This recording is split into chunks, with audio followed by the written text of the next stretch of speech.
The Regent's Reign, Chapter 18, A Rumor. Merlin knocked on the door in front of her, feeling a bit nervous. Agravain, Arthur's uncle, was a very private person. He was always on time at council meetings, but he rarely joined in the training, as the other younger lords on the council sometimes did. She often saw him when Arthur held court, but otherwise he tended to keep to himself. The door opened, and he smiled at her, inclining his head. Ah, Merlin, what can I do for you? He asked with a small smile. My lord, a few of the knights are going on a hunting trip in 3 days as a surprise for Prince Arthur. We were wondering if you would like to join us. She said, dipping a curtsy.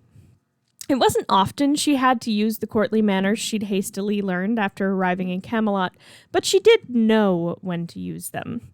She truly wanted to make a good impression on Arthur's uncle, knowing she never really had the chance to make a good impression with Uther. Oh, will you be accompanying us as well? He asked. Merlin nodded. Yes, my lord, I almost always accompany the knights on these types of things. Sir Leon thinks it's handy to have a physician on hand. And it has been, more than once, she said with a smile. Agravain chuckled. I'm sure Arthur is always pleased to have you around as well. I would be honored to accompany the prince on this hunt. But who will look after Camelot? Sir Leon and several others are staying behind. We shouldn't be gone more than a day. Would you mind not telling our Prince Arthur? It's meant to be a surprise, Merlin said with a smile. Agravain nodded. Of course. I have no intention of spoiling the surprise, Agravain said with a smile. Merlin nodded, gave a perfunctory curtsy, and left. She still had quite a few things to plan, after all. Arthur was not looking forward to court that afternoon. He'd been sitting regent for over half a year now, and it was growing somewhat monotonous. There had been no major threat since the druid girl chased the slavers out. Arthur had upped patrols after that, and ensured the druid's involvement was kept as quiet as possible. Today, though, there was interesting news. Sire, it was terrible. A beast with great wings and talons. It took no livestock, only people. The terrified villager was shaking on his knees before the throne. Arthur stood and helped the man to his feet. Can you tell us what it looked like? He asked. It had the appearance of half an eagle, but the body of the creature was furred. The man explained, and Lancelot and Merlin shared a look over the heads of the others.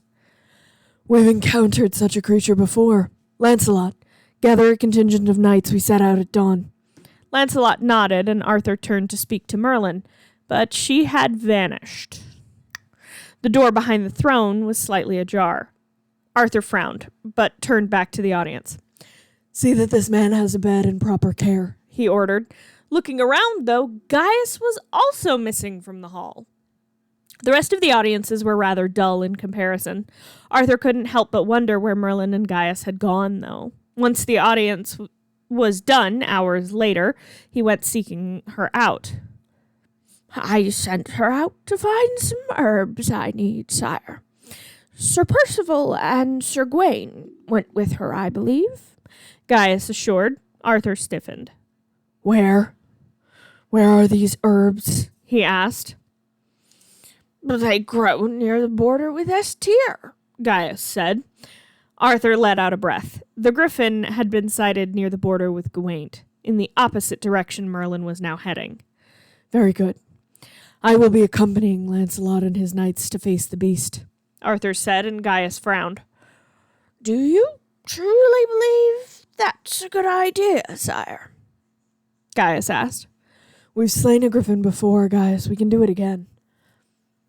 So, Gaius is lying for us, Gawain asked, laughing lightly. They'd abandoned their red cloaks with the druid camp Merlin had led them to. It was somewhat astounding to watch them bow and in some cases near worship Merlin, though most waited until her back was turned. They'd all three of them donned spare robes. Merlin's were bark brown, as the robes she'd used when she'd freed the captives at the slavers' fortress had been, but these were much more carefully made. Some word of Emrys's doing had clearly leaked out of the castle. He does that a lot. At least he's not telling Arthur we're in the tavern, Merlin said with a slight grin that Gawain could only see in her eyes. The bottom half of her face was covered in a black veil made of carefully crafted lace. That would only be plausible for one of us, Percival joked. I don't know much about griffins. Only what Lancelot's told me.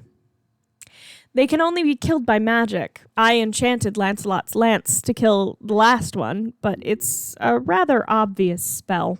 Not something I could get away with doing from the background again. Not without knocking everyone else out. She frowned. What worries me is that griffins aren't born, they're created. And the last one has to be... And one has to be powerful to do it. The last one was set on Camelot by Nimue, a priestess of the triple goddess. You think Morgana survived? Gawain asked, growing serious. I don't know. It's possible. Unlikely, but possible. Would Morgana know how to do this? Percival asked. Merlin shrugged. Truth be told, I have no idea what Morgana may be capable of.